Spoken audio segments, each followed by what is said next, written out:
अस्सलाम वालेकुम जी। आज 7 बजे में खुशामदीद। मैं हूँ आपके साथ आसमा इकबाल। आज कौन से मौज़ूआत हैं जिन पर हम बात करने वाले हैं, पहले आपको ये बता देते हैं। हालिया दिनों का जब हम जिक्र करते हैं, बात करते हैं, तस्करा करते हैं, तो हम जानते हैं कि आजकल पाकिस्तान की सियासत में सिर्फ एक ही चीज़ पर बात हो रही है और वो है मुज़ाकरात की गूंज हमें हर जानिब सुनाई दे रही है। कौमी असम्बली के सेशंस हो रहे हों, कहीं पर कोई बैठक हो रही हो, अडयाला जेल के अंदर मुलाकातें हो रही हों या वहाँ से हिदायत आ रही हों, सब की सब आ रही होती हैं मुज़ाकरात के हवाले से। लेकिन हुकूमत जो है वो कभी ऐसा लगता है कि बिल्कुल तैयार है और कभी ऐसा दिखाई देता है कि जी बिल्कुल वो मुज़ाकरात करने के मूड में नहीं है। आज भी कुछ ऐसे बयानात जो हैं वो हमारे सामने आए हैं। कुछ बयानात हम यकीनन आपके सामने रखेंगे। कुछ बयानात देख के ऐसा लगता है कि बिल्कुल जी मामलात जो हैं वो हल होने वाले हैं। जल्द ही मुज़ाकरात जो हैं वो किसी न किसी नहज पर भी पहुँच सकते हैं। लेकिन फिर हम देखते हैं कि उसी दौरान जब ये सिचुएशन बन रही होती है तो कोई ना कोई एक ऐसा बयान किसी न किसी की जानिब से दाग दिया जाता है जिससे लगता है कि जी बिल्कुल मुज़ाकरात करने के मूड में हुकूमत नहीं है। लेकिन बहरहाल पीटीआई इस मूड में हमें दिखाई देती है। लेकिन साथ ही साथ पीटीआई अभी भी हमें ये कहती हुई भी दिखाई देती है कि अगर मुज़ाकरात नहीं हुए तो 1 जनवरी से पहले पहले हम सिविल नाफरमानी की जो डेट है वो अनाउंस कर देंगे। ये बानी पीटीआई की जानिब से कहा गया है और बानी पीटीआई ने की जो बहन है अलीमा खान साहिबा, उन्होंने इसका ऐलान किया है। रेमिटेंसेस जो हैं जो ज़र मुबादला बाहर से जो पाकिस्तान में लोग जो रकूम भेज रहे होते हैं ख़ास तौर पर, वो रकूम जो हैं उनको रुकवा दिया जाएगा। बैरून मुल्क रहने वाले लोग जो हैं, पीटीआई के जो सपोर्टर्स हैं, वो इस चीज़ के लिए तैयार बैठे हैं। उन्होंने बानी के लिए पैगाम भेजा है कि जी जब आप हुक्म करेंगे हम पाकिस्तान में रेमिटेंसेस भेजना, ये पैसा भेजना बंद कर देंगे। और अलीमा खान साहिबा ने एक बार फिर से जो धमकी है, क्योंकि हुकूमत इसको धमकी मान रही है, ये धमकी जो है उन्होंने मीडिया के सामने दोहराई है। सारी सिचुएशन में होने क्या जा रहा है ये जानने की कोशिश करेंगे। हमारे साथ हमारे पैनलिस्ट मौजूद होंगे उनसे, और साथ ही साथ जी आज के प्रोग्राम में हमें एक और अहम मौजू पर बात करनी है। वो अहम इसलिए है क्योंकि उससे मीशत के बहुत सारे मामलात हमारे जुड़े हैं। मैं बात कर रही हूँ सुस्त इंटरनेट की, जिस पर पाकिस्तान में अब बहुत ज़्यादा बहस हो रही है और ये बहस हमने कौमी असम्बली के इजलास में भी होती हुई देखी है। शीज़ा फातिमा साहिबा जो कि वज़ीर मुमलिकत बराए IT हैं, उन्होंने यहाँ पर गुफ्तगू की है। लेकिन सारी बातें अपनी जगह, एक बात उन्होंने बड़े कड़क लहजे में यहाँ सबको बताई है, मैसेज दिया है। उन्होंने कहा कि जी ये जो IT की मिनिस्ट्री है ना, इसके पीछे पूरी की पूरी काबीना खड़ी है। यानी जो भी IT मिनिस्ट्री से फैसले लिए जा रहे हैं, एक्स बंद किया जा रहा है, सोशल मीडिया ऐप्स पर पाबंदी लगाई जा रही है, इंटरनेट स्लो किया जा रहा है, लोग आपस में बात नहीं कर पा रहे हैं, कॉल्स नहीं मिल रही हैं, बहुत सारे जो प्रॉब्लम्स हैं वो सब के सब काबीना की इजाज़त से हो रहे हैं। काबीना हमारे साथ खड़ी है, ये उन्होंने वाज़ेह पैगाम दिया। तो काबीना को ऐसे फैसले क्यों करना पड़ रहे हैं, इस पर भी आज हम डिस्कशन करेंगे। हमारे साथ कौन होगा जी प्रोग्राम में? हमारे साथ होंगे काशिफ रफ़ीक साहब, सीनियर सहाफ़ी हैं, वीडियो लिंक पर मुझे ज्वाइन किए हुए हैं, आप उन्हें देख सकते हैं। शराज हसनात साहब लाहौर से हमारे साथ मौजूद हैं, सीनियर तज्ज़ियाकार हैं, वीडियो लिंक पर हैं। नैयर अली साहिबा सीनियर सहाफ़ी इस वक्त मेरे साथ स्टूडियो में तशरीफ़ रखती हैं। यूनुस बाट साहब हमारे ब्यूरो चीफ भी हैं, न्यूज़ वन लाहौर के, वीडियो लिंक पर हमारे साथ मौजूद हैं। हम उनसे बात करेंगे, गुफ्तगू का आगाज़ करेंगे। लेकिन उससे पहले जो मैंने आपको बताया ना कि मुख्तलिफ शख्सियात की तरफ से मुख्तलिफ तरह के बयानात सामने आ रहे हैं। क्या बयान है, कौन सी शख्सियात हैं, किसने क्या कहा, पहले एक नज़र डालते हैं, फिर गुफ्तगू का आगाज़ करेंगे। बिल्कुल जी, गुफ्तगू का आगाज़ करते हैं। नैयर अली साहिबा, मैं आपकी तरफ आना चाहूँगी। अभी आपने सुना इरफान सिद्दीकी साहब भी फरमा रहे हैं, दीगर लोग भी हमें यही कहते दिखाई दे रहे हैं कि जी आएँ मुज़ाकरात कर लें, लेकिन आपको कोई NRO नहीं मिलने वाला है। आपके कोई मुतालिबात जो हैं, ख़ास तौर पर जिन 2 मुतालिबात का जुडिशल कमीशन के हवाले से और वर्कर्स की रिहाई के हवाले से पीटीआई बार बार जो मुतालिबात 2 दोहरा रही है, वो नहीं माने जाएंगे। तो फिर किस चीज़ पर मुज़ाकरात हों और क्यों हों? बहुत शुक्रिया आसमा। मेरा ख्याल है कि ये जो आपने बात की है ना कि NRO नहीं दिया जाएगा, तो फिर मुज़ाकरात के लिए ना ही समझे वाले मामला है। मुझे तो ये शुरू से मैं ये हमेशा कहती हूँ कि ये जो दोनों तरफ से गुफ्तगू चल रही है, अगर इन्होंने इतने मुज़ाकरात करने हों तो ये एक दूसरे के बारे में बयानात देने के बजाय कभी टीवी पे बयान देते हैं, कभी असम्बली में जो है वो बात करते हैं, फिर दूसरे दिन उससे मुकर जाते हैं।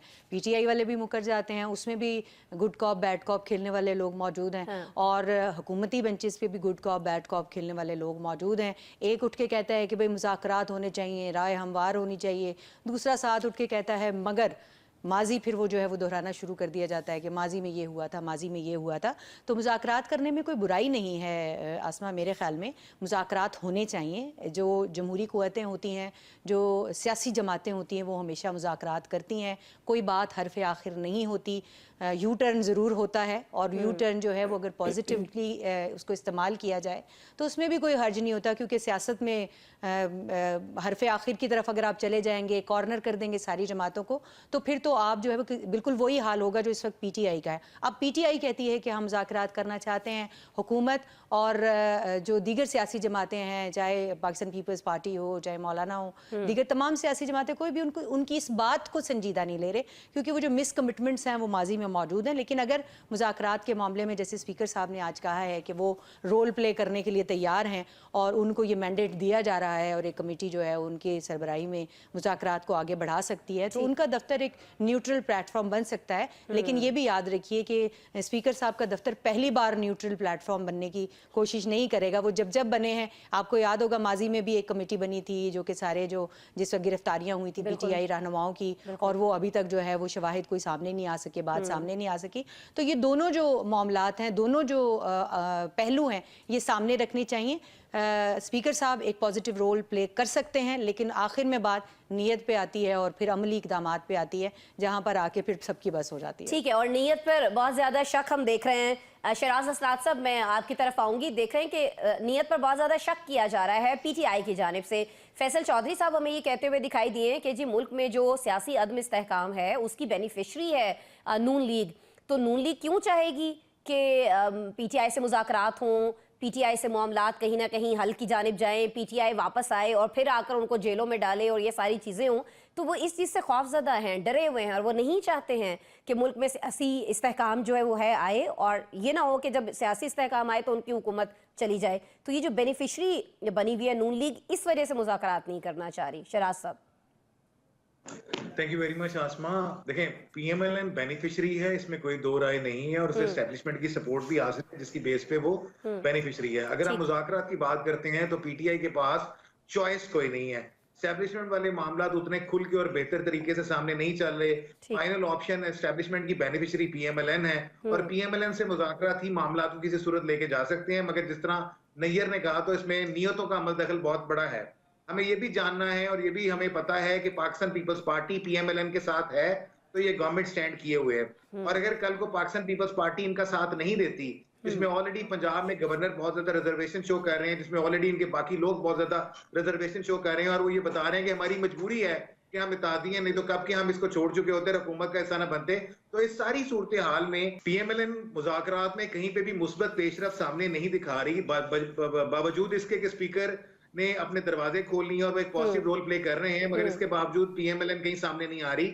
और असेंबली फ्लोर्स के ऊपर भी उनके जो मुज़ाकरात जो बयानात हैं वो मुज़ाकरात के खिलाफ हैं, और वो कहीं पे सपोर्ट नहीं कर रहे, बल्कि वो पीटीआई को माजी के ताने दे रहे हैं। पीटीआई भी ये गिला कर रही है कि पीएमएलएन की तरफ से कोई पॉजिटिव रिस्पॉन्स नहीं आ रहा, जिसमें मैं रेफरेंस दूंगा कि सलीम साफी जैसे साफी ने भी बाकायदा तौर पे ये मेंशन किया है कि इस मौके पे पीएमएलएन को पीटीआई के साथ दोबारा मुज़ाकरात में जाना चाहिए, क्योंकि अगर वो मुज़ाकरात नहीं करती तो वो इसकी बेनिफिशियरी नहीं होगी। अगर साफी साहब जैसे जो बहुत तनकीद के नश्तर बरसाते हैं पीटीआई के ऊपर, अगर वो भी पीएमएलएन को मशवरे दे रहे हैं कि इस वक्त तो पीटीआई के साथ मुज़ाकरात की तरफ जाएं और उसमें उनकी गवर्नमेंट स्टेबल हो सकती है, और वो नहीं कर रहे, तो इसका मतलब है कि वो अपने लिए खुद मुसीबतों के पहाड़ खोल रहे हैं। अगर पीटीआई दरवाजे पीपल्स पार्टी की तरफ खोल लेती है, जिसमें फैसल वाडा नेशनल गवर्नमेंट के हवाले से बहुत एक्टिव नजर आ रहे हैं, तो मामला किसी और तरफ जा सकते हैं। और हमें ये जानना है, हमें ये पता है कि पीएमएलएन वफाक में एक अलहदा चैप्टर चला रही है, पंजाब में एक अलहदा चैप्टर चला रही है, और दोनों चैप्टर एक दूसरे के साथ सिंक नहीं है। तो पीएमएलएन के लिए भी ये बेनिफिशियरी है। अगर वो इस वक्त एक गुडविल जेस्चर देती है तो उनकी गवर्नमेंट सस्टेन करने में एक बेहतरी की तरफ जा सकती है। हाँ, उन मुज़ाकरात में शराइत क्या है उस पर एग्री या डिसएग्री होना बात की बात है, मगर इस जेस्चर को एक पॉजिटिव स्टांस पीएमएलएन को देना चाहिए। नहीं देंगे तो वो अपने लिए मुश्किलात का सबब पैदा करेंगे। ठीक है, यूनुस साहब, आप भी ऐसा ही समझते हैं कि ठीक है, हुकूमत इस वक्त बेनिफिशरी है, इस्टेब्लिशमेंट के दरमियान, पीटीआई के दरमियान जो भी मामलात चल रहे हैं उसकी वजह से हुकूमत चलती जा रही है, जैसे भी चल रही है, बेशक डगमगा रही है, लेकिन चल तो रही है ना। और ये नून लीग वालों के लिए आई थिंक 2018 से जो कुछ उन्होंने सीखा है वो ये कहते हैं कि उनके लिए ये बेहतर है जो भी चीज़ें हो रही हैं। तो आपको लगता है कि जो बात शराज साहब ने कही है कि अगर मुज़ाकरात कर लिए जाएँ तब भी ये बेनिफिशरी रह सकते हैं, तब भी इनका अपना फ़ायदा ही है, नुकसान नहीं है? यूनुस सर। जी आसमा, बहुत शुक्रिया। बिल्कुल जिस तरह शराज साहब ने बताया है कि अगर मुस्लिम लीग नून मुज़ाकरात कर भी देती है, मुस्लिम लीग नून ये समझ रही है कि शायद पीटीआई ने जितने भी हरबे थे आजमा लिए हैं, एक उनके पास हरबा रह गया जो सिविल नाफरमानी का है। हम तो यही कहेंगे वो सिविल नाफरमानी नहीं होनी चाहिए, वो सिविल फरमानी होनी चाहिए। तो वो आप इनका यही, इनके जो वज़रा है शिकवा करते हैं कि साबका द्वार में हमारे साथ बड़ी नाइंसाफियां हुई, हमारे लीडर जो है वो जेलों में भेजे। जब मियाँ शबाशी साहब हमारी पीटीआई को कहते थे कि मिसाके मुआशरत कर ले, जमहूरियत कर ले, तो वो इसे एनओआर करार दे रहे थे। तो अब आप देखें कि आज पीटीआई के बानी भी जेल में हैं, उनकी अहलिया भी जेल में रह चुकी हैं। तो मेरे ख्याल में ये एक मुज़ाकरात का बेहतरीन मौका है। आप ये तो कह सकते हैं कि मुआशरत पहले से बेहतर हुई है, लेकिन आप ये नहीं कह सकते कि 100% जो है वो इस्तेहकाम आ गया है। अभी आप देखें कि लोगों के पास बिजली के बिल जमा कराने के लिए उनके पास जो वो कुव्वते अदायगी वो बिल्कुल नहीं है। तो मुस्लिम लीग नून को ये भी सोचना चाहिए कि वो पहले भी पीपल्स पार्टी के हाथों ब्लैकमेल हो रही है। जो जरदारी साहब हैं वो किसी वक्त भी पैंतरा बदल सकते हैं और उन्हें मुज़ाकरात में ही जाना चाहिए। इसमें मुल्क में इस्तेहकामत भी आ सकती है, सियासत में भी इस्तेहकाम लाना बहुत ज़रूरी है। अगर ये इस तरफ नहीं जाएंगे तो आप देखें कि जो हालात इसका तकाजा नहीं कर रहे, क्योंकि मुल्क में ना तो सियासत ठीक चल रही है। जो पीटीआई की जानब से ये वो अपने हर कोई ना कोई नया रबा इस्तेमाल कर रहे हैं। मुस्लिम लीग नून को ये सोचना चाहिए कि कल तक जो पीटीआई जेयूआई के साथ नहीं बैठ सकती थी, आज वो जेयूआई के साथ बैठी हुई है। तो हमें पीपल्स पार्टी को और नून लीग को आपस में बैठने में, पीटीआई और नून लीग को आपस में बैठने में क्या इख्तलाफ हो सकता है? बल्कि मैं ये कहूंगा कि ना सिर्फ नून लीग और पीटीआई को आपस में बैठना चाहिए, जितनी भी सियासी जमातें हैं उसमें पीपल्स पार्टी है, दीगर सियासी जमातें हैं, मजहबी जमातें हैं, दीनी जमातें हैं, सबको बैठना चाहिए। कुछ पीटीआई को भी अपने इस पे नजरसानी करनी चाहिए मुज़ाकरात के दौरान जो उनका रवैया है, और नून लीग को भी अपने इस रवैये पे नजरसानी करनी चाहिए। कौन से वाले रवैये पे यूनुस साहब गौर करना चाहिए पीटीआई को? अपने मुतालिबात पे गौर करना चाहिए जिसमें वो डटे हुए हैं अभी तक।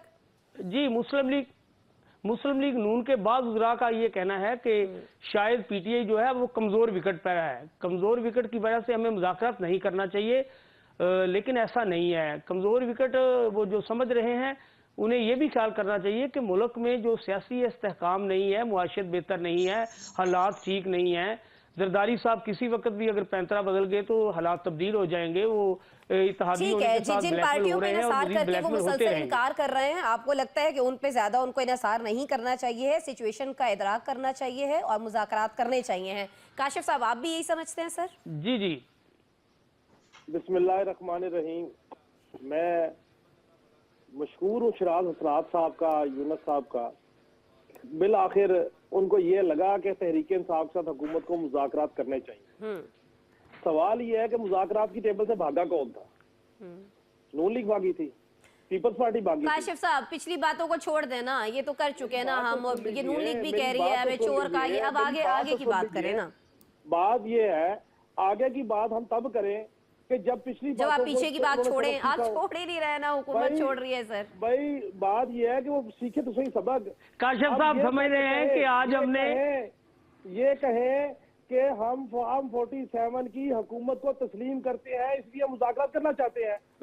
इसका मतलब तो ये हुआ ना, आप तस्लीम कर गए ना कि जिनके खिलाफ आपको प्रोपेगेंडा करते रहे, आप उनकी हैसियत को तस्लीम करके मुज़ाकरात करना चाहते हैं। नंबर एक। नंबर दो, आप मुझे बताइए, आज मेरे जो अहबाब मुज़ाकरात के हक में दलाइल दे रहे हैं, मैं पिछले 2 महीनों से कह रहा हूँ कि तहरीक इंसाफ जो मर्जी कर ले, 26 मई कर ले, 26 नवंबर कर ले, 24 नवंबर कर ले, सिविल नाफरमानी कर ले, रास्ता एक ही है और वो पार्लिमान है। ठीक है, आज जाके कह रहे हैं पार्लिमान में मुज़ाकरात करें, बड़ी अच्छी बात है। अब स्पीकर साहब कहते हैं आए जी, मैं तो फैसिलिटेट करने को तैयार हूँ दोनों घरों को, लेकिन मसला ये है, वो कहते हैं कि इस शर्त पे खेलूंगी पिया प्यार की बाजी, जीतू तो तुम्हें पाऊं, हारू तो मैं तेरी। अब वो कहते हैं जी हम मुज़ाकरात भी करना चाहते हैं, आप 9 मई पे जुडिशल कमीशन की शर्त हमारी है, आप जनाब हमारे असीर भी छोड़े। तो सीधी बात करें कि पंजाब बानी को छोड़े, लोगों को छोड़े और आए गुड्डी गुड्डी खेलते हैं। फिर इसका बेहतरीन हल ये है कि अगर आपने मुल्क को इस्तेहकाम ही देना है तो बेहतरीन हल है कि आप एक कौमी हुकूमत बना दें। विफाक में, सूबों में तो सारी जमातों की हुकूमतें हैं। जो बात मेरे भाई कर रहे हैं ना कि जरदारी साहब पैंतरा बदल सकते हैं, हजूर जरदारी साहब पैंतरा बदल जाए, क्या होगा? हुकूमत विफाक की जाएगी ना। विफाक में क्या होगा? पीपल्स पार्टी पीटीआई मिलकर हुकूमत बना लेगी। अच्छा, पीपल्स पार्टी और पीटीआई मिलकर हुकूमत बनाएगी, 6 महीने बाद यही नून लीग कहेगी कि हम मईशत को सही डगर पे लेके आए थे। तहरीक इंसाफ ने हमारी हुकूमत अदम इस्तेहकाम का शिकार कर दी, हालात मईशत के खराब हो गए, वो 6 महीने बाद वो शहीद बन के बातें करनी शुरू कर देंगे। सवाल ये नहीं है कि मुल्क में इस्तेहकाम अगर लाना है इन्होंने, जी तो जी इनको अपनी अपनी जात, अपनी अपनी जो प्राइवेट लिमिटेड कंपनीज की शेयर्स है, ओनरशिप है, उसे बना होकर सोचना पड़ेगा। ये पाकिस्तान का नहीं सोच रहे, ठीक। अपनी जात का सोच रहे हैं। ठीक। मेरा तो दुख ये है कि आज जो ये कह रहे हैं कि हम मुज़ाकरात करने को तैयार है, और साथ क्या कहते हैं, अगर हमारे मुज़ाकरात में मुतालबात मान लिए गए तो फिर हम सिविल नाफरमानी 1 जनवरी से जो है वो गिव अप कर देंगे। और आखिरी एक जुमला, असमा मेरी बात लिख के ले लीजिए। जी जी ये जो प्रचार हो रहा है ना जुडिशल कमीशन में आया जो 9 मई पे, ये जो बातें हो रही हैं, ये बेसिकली वो फेस सेविंग है जिसके आउटकम के बाद बानी तहरीक इंसाफ उन तमाम लोगों से ऐलान ला ताल्लुकी करेंगे जो 9 मई का हिस्सा रहे हैं। ये मेरी बात लिख के ले लीजिए। ये बेसिकली वो ऐलान ला ताल्लुकी का रास्ता हमार हो रहा है जो शराज तनासब अक्सर चलिए, कहते हैं ठीक कि हो जब गया तक काशिफ 9 साहब, मई लेकिन से अभी तो वो मामला चाह रहे हैं कि मामला 9 आगे मई नहीं चलेगा। 9 मई के केसेस को 9 मई के नैयर साहब, आई एम रियली सॉरी, मुझे ब्रेक लेना है, ब्रेक इस के बाद पे मैं आती हूँ आसमा नैयर मुझे साहब थोड़ा आपकी सा तरफ। कमेंट करने का मौका दीजिए इस पे। मुझे ब्रेक लेना है यूनुस साहब, मैं ब्रेक के बाद आती हूँ। और ब्रेक के बाद जब नाज़रीन हम आएंगे तो ये जो रेमिटेंसेस रुकवाने की बात कर रहे हैं बानी पीटीआई, और साथ ही साथ जो सिविल नाफरमानी की कॉल दे रहे हैं, इसको जो हुकूमती जमात है नून लीग वो एक धमकी के तौर पर देख रही है। और कहा यह जा रहा है कि धमकी और धौंस के साथ हम मुज़ाकरात नहीं करेंगे, आप अपने लहजे में ज़रा और नरमी लेकर आइए, और जो चीज़ें पहले आप कर चुके हैं उनको भुला दें। चाहे वो 9 मई का वाक़या हो, चाहे वो आप फॉर्म 45 और 47 की बातें हैं, वो सारा का सारा आपको छोड़ना पड़ेगा और सिर्फ मुज़ाकरात करने होंगे। अब ये बात तो हमने कर ली कि अगर ये चीज़ें नहीं है तो फिर मुज़ाकरात किस चीज़ के। अब हमें ये बात करनी है कि जब मुज़ाकरात नहीं होते हैं अगर इस एक हफ्ते के अंदर, तो फिर क्या लाहे अमल पीटीआई अपना सकती है, वो कामयाब होगा नहीं होगा, इस पर बहस करेंगे एक ब्रेक के बाद। वेलकम बैक जी। 9 मई को क्या हुआ था, 26 नवंबर को क्या हुआ, गोली किसने चलाई, क्यों चलाई, इस पर जुडिशल कमीशन बनाया जाए, हमारे वर्कर्स जो हैं उनको रिहा किया जाए, और इसी चीज़ पर मुज़ाकरात हो सकते हैं नून लीग के साथ, ये कहा जा रहा है पीटीआई की जानिब से। लेकिन इन सारी चीज़ों से इनकार कर दिया गया है नून लीग की तरफ से, और कहा यह जा रहा है ख़ासतौर पर जिस तरह से इरफान सिद्दीकी साहब ने कहा है कि इनसे पूछ लें पहले ये कि क्या ये चोरों से मुज़ाकरात के लिए तैयार हैं, क्योंकि ये तो हमें चोर कहा करते थे, ये तो हमारे साए से भी दूर भागा करते थे। और साथ ही साथ हम ये देख रहे हैं कि इरफान सिद्दीकी साहब हों या दीगर पार्टी के लोग हों, राना सलाउल्लाह साहब हों, सबका एक ही मुतालिबा है कि जो मुज़ाकरात की दावत है ये डायरेक्टली जो है ये बानी की जानिब से आनी चाहिए है, क्योंकि बानी जो है वो रिलायबल नहीं रहे हैं, वो तो अपनी मुज़ाकराती कमेटी भी कल को उसको डिसोन कर देंगे। तो ये सारा मामला जो है अब किस तरफ जा सकता है। ब्रेक पर जाने से पहले नैयर साहिबा, एक तो आप कुछ फरमाना चाह रही थी, प्लीज़ ऐड कीजिएगा, और दूसरा मुझे ये बता दीजिएगा कि रेमिटेंसेस रोकने के लिए तैयार बैठे हैं बैरून मुल्क पाकिस्तानी। जी आसमा, बिल्कुल आपने जो अभी तक सारी गुफ्तगू हुई है उस पर मैं थोड़ा सा कमेंट करना चाहूँगी कि मुझे लगा कि ये इसमें ऐड करना ज़रूरी है कि मुज़ाकरात की बात हो रही है, तो मुझे तो नहीं लगता, काशिफ ने कहा कि लिख के रख लें, ये भी लिख के रख लें कि मुज़ाकरात की बेल मुंडे नहीं चढ़नी। उसकी वजह ये है कि आखिर में यही होगा कि 5000 वाला कालीन जो है वो 50 रुपए में 100 रुपए में दे के इन्होंने चले जाना है। क्योंकि दोनों तरफ जो है वो संजीदगी नहीं है, एक तरफ भी फेस सेविंग है, दूसरी तरफ भी फेस सेविंग है। एक तरफ ये बताने की कोशिश की जा रही है कि यार हमने तो बार बार कहा था मुज़ाकरात कर लें वरना हम सिविल नाफरमानी की तहरीक की तरफ जा रहे हैं, और उसमें एक इल्तिजा भी है कि खुदारा मुज़ाकरात करें, हमारे पास सिविल नाफरमानी की तहरीक जो है उसके करने का भी अब हौसला और आसरा जो है वो नहीं है। लेकिन दूसरी तरफ जो है वो हुकूमत की तरफ से भी हमें जो है वो संजीदगी दिखाई नहीं देती है, वो भी उनको सीरियस नहीं ले रही है कि जी पहले बानी से जो है वो रिकमेंडेशन लेकर आएँ, बानी से जो है वो स्टैंप लगवा के लाएँ, फिर उसके बाद मुज़ाकरात होंगे।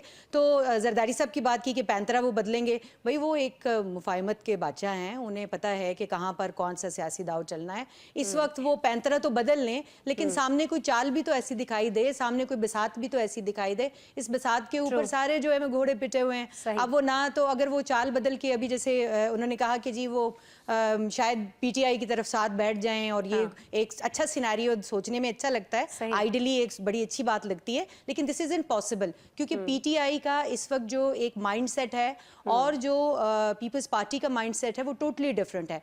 पीपल्स पार्टी को इस वक्त सूट करता है कि वो नून लीग के साथ बैठे, कुछ अगर चले वो भी 100 फरमाइशें रखेंगे तो उनमें से अगर 20-30 भी मानी जाती हैं और उनकी जो बातें पूरी हो जाती हैं, तो अगर वो पीटीआई के साथ बैठ जाएंगे तो वो भी पूरी नहीं करा सकेंगे। तो इतना सस्ता सियासी सियासी सौदा जो है वो पाकिस्तान पीपल्स पार्टी नहीं करती है। दूसरी तरफ सिर्फ सिविल नाफरमानी की बात है तो सिविल नाफरमानी जो है उसकी तहरीक की बातें अच्छी हैं, लेकिन आसमा किस हद तक जो है ये कामयाब हो सकेगी। बाहर ममालिक में जो है वो एक इमरान खान साहब की एक वो मौजूद है, एक लाइकिंग मौजूद है, उससे कोई इनकार नहीं कर सकता। है उनकी। लीमा साहिबा कह रही हैं कि लोग तो वेट कर रहे हैं कि भाई आप हुक्म करें और हम पैसे भेजना बंद कर देंगे। तो ये बताएं ना, ये कौन सी पाकिस्तान से मोहब्बत है कि आपके अगर एक बंदा जो जेल में है, आप ये सारे जो ये 2 मुतालबे और 3 मुतालबे, ये कोई मुतालबा नहीं है, सिर्फ एक मुतालबा है कि खान की रिहाई होनी चाहिए। तो अगर जुडिशल कमीशन बनाने का मुतालबा हो रहा है तो इसमें बुराई भी कोई नहीं है, जुडिशल कमीशन बना दें। पहले कितनी रूल पड़ी हुई है जुडिशल कमीशन की, कौन सी रिपोर्टें सामने आई हैं, कौन सा जुडिशल कमीशन जो है उसकी कोई रिपोर्ट जो है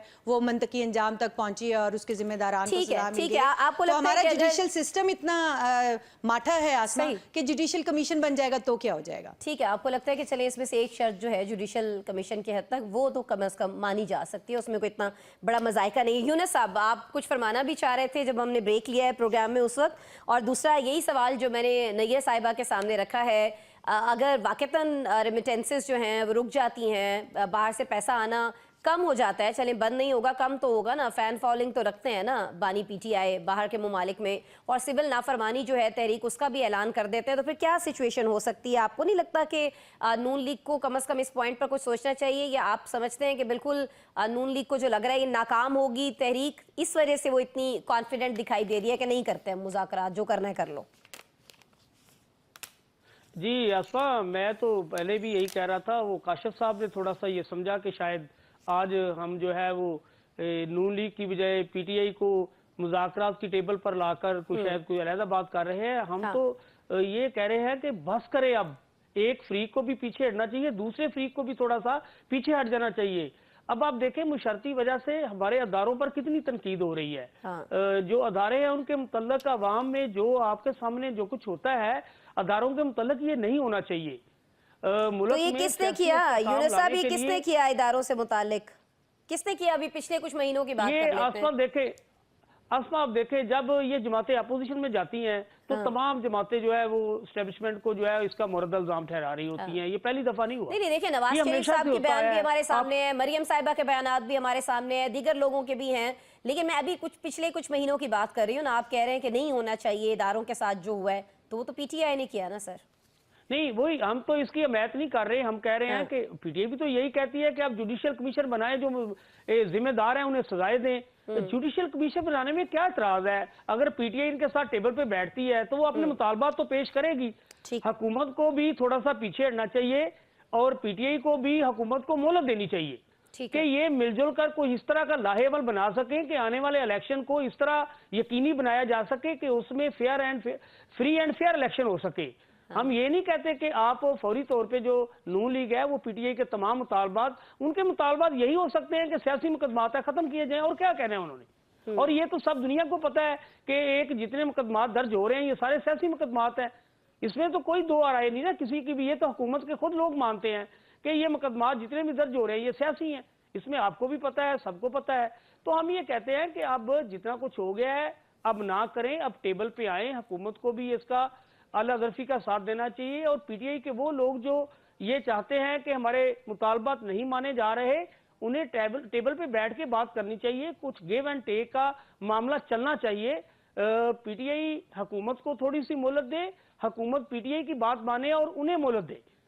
मामला फिर आप समझते हैं कि जिस तरह से थोड़ी सी बात है मेरी जी यूनुस थोड़ी सी, यहाँ आप देखें कि सिविल नाफरमानी की हम बात करते हैं तो उसके लिए अब जो उन्होंने सिविल नाफरमानी की तहरीक अख्तर मैंगल और आपके सामने महमूद अचकज़ई के कहने पे उन्होंने कैंसिल की है। ठीक है। और जब ये लोग भी वहाँ या दीगर सियासी जमातें या जितनी भी अपोजिशन जमातें हैं इकट्ठी हो जाएंगी तो मसाइल बढ़ सकते हैं, कम नहीं हो सकते। सिविल नाफरमानी ना कामयाब हो, अगर हमारे जो ओवरसीज हैं वो ज़रे मुबादला भेजना बंद कर देते हैं तो आप देखें कि कितना हमारा नुकसान होगा। हम तो पहले ही स्टेबल नहीं है, हमारे हालात तो पहले ही इस काबिल नहीं है, हमारा सिस्टम कारोबार तो पहले ही तबाह। अभी कल बात कर रहे थे कि हमारे गरीब बच्चे जो हैं वो बैरून मुल्क क्यों जाते हैं, यही वजह है ना, खुशहाली नहीं है।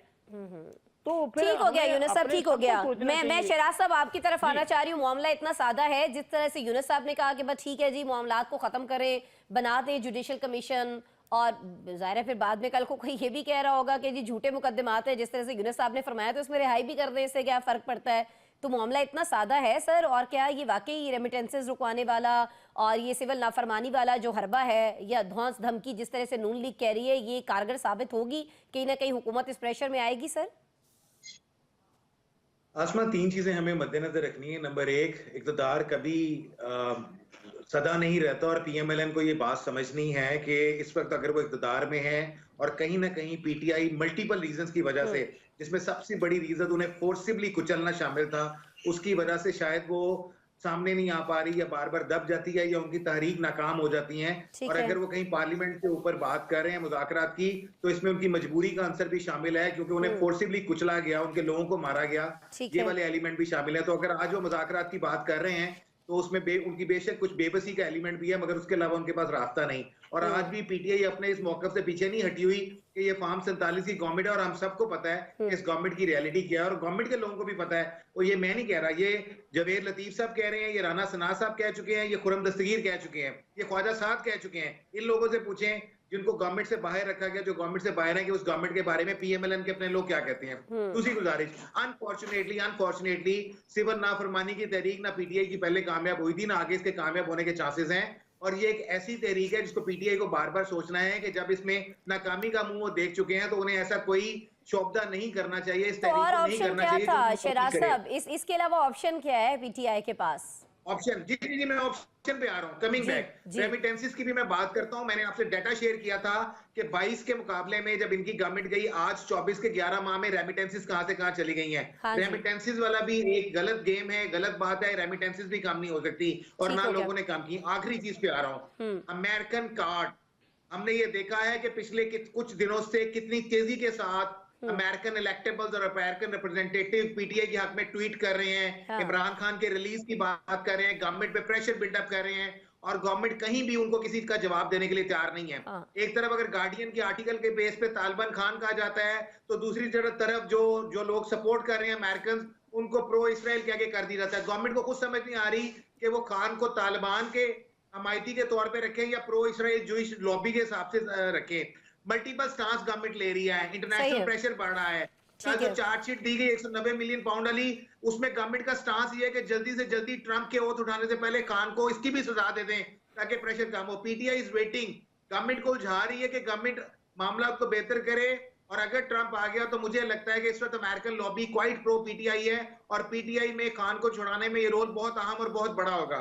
ठीक है, और इसी वजह से बहुत सारे लोग जो हैं वो डिलेइंग टैक्टिक्स इसको कह रहे हैं कि बहुत सारे केसेस जो चल रहे हैं उसको लेकर और हुकूमत को उलझाने के लिए ये जो सारी कॉल्स कभी दी जाती हैं कभी वापस ली जाती हैं, ये सारा मुज़ाकरात का खेल जो है ये भी इसीलिए रचाया जा रहा है। काशिफ साहब, आपकी तरफ आऊंगी, आपकी क्या टेक है इस सारे मामले पर, खास तौर पर जिस तरह से रेमिटेंसेस और ये दूसरी बात की जा रही है सिविल नाफरमानी के हवाले से? सर मैं एग्री करता हूँ कि इससे कबल जब इन्होंने सिविल नाफरमानी की तहरीक चलाई, उस वक्त खान साहब खुद बाहर थे, जोबन पे थे, तहरीक चल रही थी, अपना बिजली का बिल जलाया गया, नहीं कामयाब। अब तो सिनेरियो और है। दूसरी बात ये है कि समझना ये कोशिश करता हूँ समझने की मैं अपने अहबाब से, बाकी लोगों से, कि ये पाकिस्तान से बालातर होगी कोई शख्सियत है? पाकिस्तान की सलामती की कास्ट के ऊपर अगर एक पार्टी, एक लीडर खेल रहा है, तो क्या हम उसको रास्ता दे दें, रियासत घुटने टेक दें? अगर सिविल नाफरमानी के ऊपर आप जाते हैं, आप कहते हैं रेमिटेंस मुल्क में शॉर्ट कर देंगे, आप कहते हैं हम जीएचक्यू में अटैक कर देंगे, हम आईएमएफ की बाहर हम प्रोटेस्ट करेंगे कि लोन न मिले, तो आप पाकिस्तान को डिफॉल्ट करने के लिए, पाकिस्तान की मईशत को खराब करने के लिए इसलिए दर पे है कि आपको बाहर निकाला जाए, या आपके लिए बिल्कुल रेड कार्पेट बिछा दिया जाए जैसे कि माजी बैल में नवाज शरीफ साहब ने बिछाया गया था। ये मनहसूस सिस्टम, हमारा सिस्टम इतना जंग आलूद है, हम इतनी अंधी तकलीफ में चले गए हैं कि हमें अपनी जात के अलावा, अपनी थॉट के अलावा कोई दूसरा न सुनने को पसंद है, ना देखने को पसंद है। काशिफ साहब, मुझे और मेरे देखने वालों को ये भी बता दीजिएगा कि यही वो आखिरी कार्ड है जिसका जिक्र किया गया था बानी की जानिब से। पहले भी जब उन्होंने अपनी सिस्टर से, अपनी बहन से मुलाकात की थी, तो उन्होंने बोला था कि मेरे पास एक आखिरी कार्ड है जो मैं वक्त आने पर खेलूंगा। ये वही कार्ड है सर? लगभग 14-15 साल हो गए मुझे खान साहब को दूर और करीब से कवर करते हुए। जी। खान साहब ने कभी अपने लोगों को सुकून से बैठने नहीं दिया, हालत अपोजिशन में हो या हालत हुकूमत में हो। हाँ। ये आखिरी कार्ड करके 14 कार्ड और भी खेल जाएंगे। आखिरी तवक्को सिर्फ ट्रम्प कार्ड के ऊपर है 20 जनवरी पे। ये सिविल नाफरमानी, ये सारी चीजें कोई नहीं। और जो बात ये कह रहे हैं ना 190 मिलियन पाउंड, हजूर 190 मिलियन पाउंड में अब खान साहब खुद इस बात पे एग्री है कि जल्द अज जल्द इसका फैसला सुनाए ताकि मैं हाई कोर्ट से जाकर जमानत लूं, क्योंकि अपने गवाह उन्होंने विड्रॉ की है। अब ये उन्होंने अपने गवाह पेश करने से पीछे हटे हैं। मैं तो एक बात जानता हूँ जी। कि आप इस सारे आर्गुमेंट को, इस सारी थ्योरी को मान लीजिए हाँ। कि खान साहब बाहर आ गए, खान साहब जनाब पॉपुलैरिटी की पीक पे है, खान साहब और पीपल्स पार्टी मिल के जनाब उन्होंने अगला काम पार्लियामेंट में विभाग में इन हाउस चेंज ले आए, फिर क्या होगा? नून लीग को क्या समुद्र कुछ कर देंगे? भाई नून लीग के ऊपर 2 दफा मार्शल लगे हैं, रियासतों ने निकाला है उनको बाहर, रियासत ही वापस लेके आई है। सियासत में कोई नहीं खत्म होता, या अल्ताफ से नहीं खत्म हुआ। भाई आप ये देखें कि खान साहब की अपनी अथॉरिटी क्लियर नहीं है। अच्छा, पीपल्स पार्टी क्यों खान साहब का साथ देगी नए इलेक्शन के ऊपर? 2 सूबों में हुकूमत लेके बैठी हुई है। पीपल्स पार्टी अगर पीटीआई के साथ जाएगी सिर्फ मरकज में तब्दीली के लिए जाएगी, इससे ज्यादा कुछ नहीं होगा। हाँ। चली जाए पीपल्स पार्टी। बिलावल साहब दोनों हाथ खोल के बैठे हुए थे, अगर राहुल हसन साहब प्रेस कॉन्फ्रेंस ना करते तो पीपल्स पार्टी और पीटीआई मिलकर हुकूमत बना लेती। ठीक है, यानी काशिफ साहब आप ये समझ रहे हैं कि आप ये समझ रहे हैं कि पीटीआई के लिए हालात जो हैं वो कोई साजगार नहीं हैं, और जिस तरह की चीजें हालात साजगार एक ही तरीके से हो सकते हैं। हाँ। आप एक दूसरे की हैसियत को तस्लीम करें, मुल्क को आगे लेके जाने के लिए काम करें, सियासत से अपने अहदाफ हासिल करें। ठीक है। गंडासे से जी, जी। बड़कों से काम नहीं होगा। जी नहीं है साहिबा। आसमा, ये सारी जो गुफ्तगू काशिफ ने की है उसके बाद एक और जो इसमें पहलू है वो ये है कि आज जो है वो जब हम मुज़ाकरात सारा मीडिया मुज़ाकरात की बातें कर रहा है, जो फील्ड में जर्नलिस्ट हैं वो भी कर रहे हैं, शोज़ हो रहे हैं, एंकर पर्सन सारा टाइम इसके ऊपर लगे हुए हैं, यही बात कर रहे हैं, सियासी जमातें जो हैं वो वहाँ पर भी है। तो आज मौलाना का मामला कहाँ है? आप हमें क्या इस एंगल पे नहीं देखना चाहिए कि मदरसा रजिस्ट्रेशन बिल का जो मामला था, जो कि असल में जो है वो वजह तनाज़ा बना हुआ था, एक मुश्तरका जो सेशन है वो बुलाने की बात हो रही थी, जिसके लिए मौलाना ने भी कहा कि 16 या 17 तारीख को जो है जनाब वो हमारा इजलास हो जाएगा, तो वो इजलास भी नहीं बुलाया गया है। तो मुझे तो लगता है कि बहुत सारे और मामलात की तरफ से तवज्जो हटाने के लिए भी हुकूमत ने जो है वो मुज़ाकरात की तरफ पेशरफ शुरू की है, जो अगेन किसी नतीजे पे नहीं पहुंची है। कहीं ना कहीं पीटीआई भी यही कर रही है, और हमें आप ये समझती है कि नून लीग की जानिब से भी ऐसा किया जा रहा है ताकि दीगर जो मामलात लटक रहे हैं जैसा कि मदारिस बिल के हवाले से, उसमें कहीं ना कहीं जो है वो रास्ता जो है एक इख्तियार किया जा सके, कि इससे बचा जा सके किसी तौर। हमारे साथ हमारे पैनलिस्ट मौजूद हैं, ब्रेक लेना है मुझे, ब्रेक के बाद मिलते हैं आपसे दोबारा। Welcome back ji.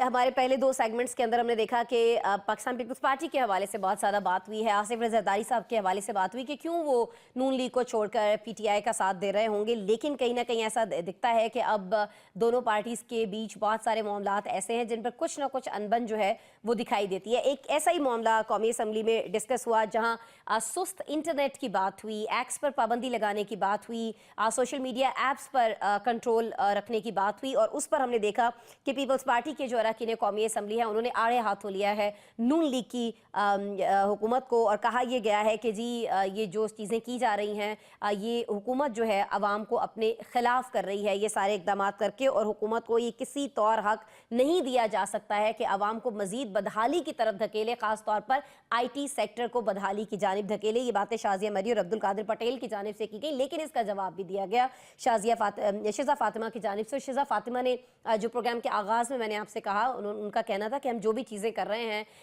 IT की वजारत जो है जो भी चीज़ें कर रही है उसके पीछे पूरी काबीना खड़ी है। तो इस पे मेरे ख्याल में हम शहराज हसनात साहब, मैं आपकी तरफ आना चाहूँगी। बड़े धड़ल्ले से हमने देखा है कि शिजा फातिमा ने सारे इल्ज़ामात जो हैं उनका जवाब दिया। उन्होंने कहा कि जी हमें कोई शौक़ नहीं है कि हम लोगों के आज़ादी इजहार राय पे जो है पाबंदी लगाएं, अगर हमने लगानी होती तो हम किसी और चीज़ पे पाबंदी लगा रहे होते, एक्स पर ना लगाते। एक्स तो जो है वो सिर्फ 2% जो है पाकिस्तान की आबादी इस्तेमाल करती है, वजूहात कुछ और हैं। वजारत दाखिला ने हमें कहा था कि इस पे पाबंदी लगाएं। हमें सबसे पहले ये जानना चाहिए, हमें सबको पता है कि ये ट्विटर और एक्स के बंद होने की वजह क्या थी। इसकी वजह ये थी कि ट्विटर और एक्स का डाटा ये शो करता है कि एक पर्टिकुलर पॉलिटिकल पार्टी जो पीटीआई है वो कितना ग्रिप किए हुए है, हाँ। और उसके सारे ट्रेंड्स वहां पे जनरेट होते हैं। बावजूद कोशिश के भी पीएमएलएन और बाकी कोई भी पार्टियां वहां पे अपना वो कंट्रोल नहीं संभाल सकी जो वो करना चाहते थे। ऐसा ही है। And that was the reason of the shutdown of that, number 1। Number 2, ये जो बात आज की गई कि जी ये कौमी मुफाद, वो कौमी मुफाद यही था। अब नेशनल सिक्योरिटी की डेफिनेशन पूरे पाकिस्तान के लिए डिफरेंट है, आपके लिए और होगी। इस प्रोग्राम में जो हम 4-5 लोग बैठे हैं सबके लिए नेशनल सिक्योरिटी की डेफिनेशन और होगी, मेरे सामने और है, बाकियों के सामने और होगी। बट हमें थोड़ा रियलिस्टिक होना है। क्या नेशनल सिक्योरिटी ये है? चेयरमैन पाशा सजाद सैयद का जो सेनेट में इंकशाफ है कि पाकिस्तान को यौमिया 1 अरब 30 करोड़ रुपए का यौमिया नुकसान पहुंच रहा है। और ये सबसे बेसिक इसकी रीजन ये है कि इंटरनेट की स्पीड स्लो है और सबसे ज्यादा मुतासिर वो फ्रीलांसर हो रहे हैं। आप लिंक्डइन उठाएं, फेसबुक उठाएं, बाकी प्लेटफॉर्म उठाएं, वहां पे इंटरनेशनल प्लेटफॉर्म्स ने, खासतौर पे फाइबर, अपवर्क ने आपको काम देना बंद कर दिया है।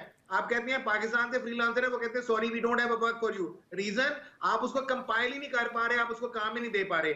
हमने आईटी सेक्टर हम क्लेम करते थे कि 30% के हिसाब से हमारा आईटी सेक्टर ग्रो कर रहा है।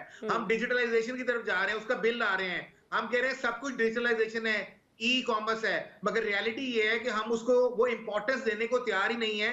1 घंटे में जो पाशा के चेयरमैन है सजाद सैयद, वो कहते हैं कि 1 घंटे में $9,10,000 का नुकसान अगर 1 घंटा इंटरनेट बंद हो तो पाकिस्तान को होता है। तो आप इमेजिन कर लें, आज भी अगर पार्लियामेंटेरियन चीखे हैं असेंबली में, खासतौर पे पीपल्स पार्टी के, तो उनका मकसद ये था कि तस्वीर भी डाउनलोड नहीं हो रही। तो ये हम डाउनलोडिंग की बात करें, जब हम अपलोडिंग की बात करते हैं जिसमें हमने काम लोगों को देना होता है, उनका काम परफॉर्म करना होता है, तो उसकी स्पीड कहां पे है? हमारे हालात हमें और डार्क एज, स्टोन एज की तरफ लेके जा रहे हैं, और हमारी गवर्नमेंट ठीक है शराज साहब, बड़ी अजीब सी, बिल्कुल आपने सही फरमाया, टाइम मेरे पास कम है, बड़ी अजीब सी तौजीहात जो है वो दी जा रही हैं। काशिफ साहब, यहाँ आज ये भी तौजीह पेश की गई है शीजा साहिबा की जानिब से कि जी आईटी के सेक्टर में तो बहुत सारे सालों से सरमायाकारी नहीं हो रही है, तो ये भी वजह है कि इंटरनेट के मसाइल जो हैं वो आवाम को उनका सामना करना पड़ रहा है। सर, ये क्या लॉजिक है? मसला ये है कि चीजों का इदराक नहीं है, प्लानिंग नहीं है, सोच नहीं है, विजन नहीं है। शीजा फातिमा ख्वाजा साहिबा की क्या वो कैपेसिटी और कैपेबिलिटी, या क्या वो ग्रास रूट से पॉलिटिक्स करके ऊपर आई है? ख्वाजा आसिफ साहब की वो रिलेटिव है, मखसूस रिश्तों पे वो आ गई, उनको मिनिस्टर मिल गई, उन्होंने कहा यार मैं तो कह रहा हूँ सर, रिलेटिव ही तो काबिल होता है।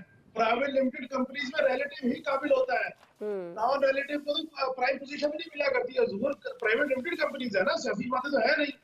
अच्छा, अब पीपल्स पार्टी का रोना आज से क्यों शुरू हुआ? पीपल्स पार्टी की जो आज डिबेट है ना, इस डिबेट को आप इरेलीवेंट ना समझिए। यूसुफ ज़ा गिलानी साहब चेयरमैन सेनेट है, उन्होंने वाज़े तौर पे कहा जो तहरीरी मुआहदा नून लीग ने पीपल्स पार्टी के साथ किया उसके ऊपर अमल दरामद करें। ठीक, अमल दरामद करें, पंजाब की हद तक करें, बाकी भी करें। नहीं करेंगे तो छोटी छोटी बातों पे होगी। मेरा तो सवाल ये है कि हम क्यों एक्सट्रीम पे चले गए?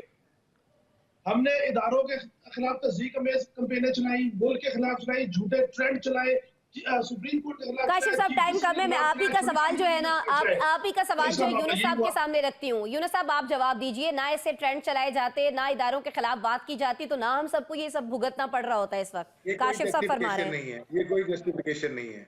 जी आसमा, आप देखें कि हम मीडिया के लोगों से कौन ज्यादा जानता है कि जो हमारे अब एक्स या ट्विटर की सूरत हाल है कितनी खराब है। हमारे मुल्क में यही सबसे ज्यादा खराबी है कि तो काशिफ साहब कह रहे हैं कि मेरे और आपकी वजह से है ना, वो बहुत सारे ऐसे लोगों की वजह से है जो ट्रेंड्स चलाते हैं मुख्तलिफ, अवाम की वजह से। वही देखे ना, हम अपनी कोई भी हुकूमत में हो, अपोजिशन में हो, किसी भी जगह पे कोई भी हो ना आसमा, कोई बंदा अपनी गलती मानने को तैयार नहीं है। एक्स और ट्विटर को क्यों बंद किया गया? आपको भी इल्म है, जिस तरह शराज ने बताया कि सिर्फ इसके लिए हुकूमत को यही प्रॉब्लम हो रही थी कि वो सोशल मीडिया पे एक मैसेज करते हैं, उसके बाद सारा जनाब एहतजाज की कॉल हो या जो भी उनकी मकबूलियत का दारोमदार है वो सिर्फ सोशल मीडिया की वजह से है। ऐसे नहीं होना चाहिए। जहां खराबी हो उसको मानना चाहिए। अब देखें कि रवां साल, आज मैं एक रिपोर्ट पढ़ा था, 85 अरब रुपए का हमें नुकसान हो चुका है। हर कारोबार, ऑनलाइन कारोबार ले लें, कोई कारोबार ले लें, सारा इंटरनेट के साथ मुंसलिक है।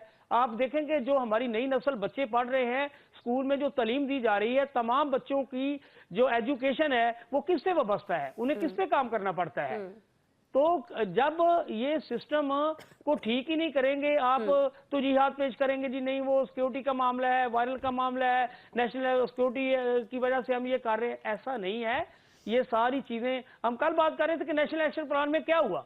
हाँ। आप एपीएस की हम कल ही परसों प्रोग्राम में बात कर रहे जी थे जी कि नेशनल एक्शन प्लान जब बनाया गया दहशतगर्दी के खात्मे के लिए, तो मैडम उस वक्त से लेके अपना आसमा आज तक बताएं क्या काम हुआ है।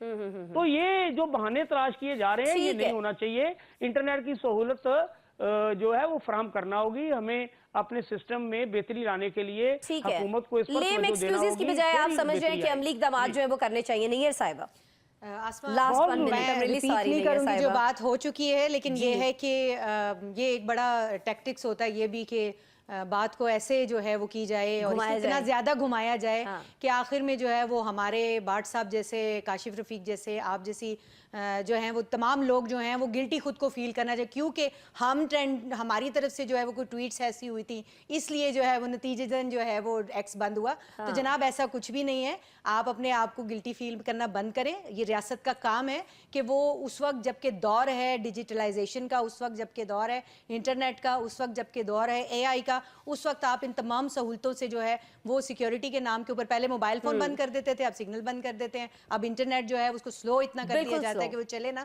तो ये कोई लेम एक्सक्यूजेज हैं, इनके साथ निमटने के लिए सॉलिड तरीके इस्तेमाल करें, बजाय इसके कि आवाम को वो जो चंद सहूलियात ठीक है। मुयस्सर होनी चाहिए जो उनका बुनियादी हक है, हक है। आज़ादी इज़हार राय समेत, उनसे आप उनको महरूम करें। बहुत शुक्रिया नैयर साहिबा, बहुत शुक्रिया यूनिस साहब, शराज साहब, काशिफ साहब, आप लोग हमारे साथ मौजूद थे। और नाज़रीन आपका भी शुक्रिया, आपने आज का प्रोग्राम देखा। कल दोबारा मिलते हैं।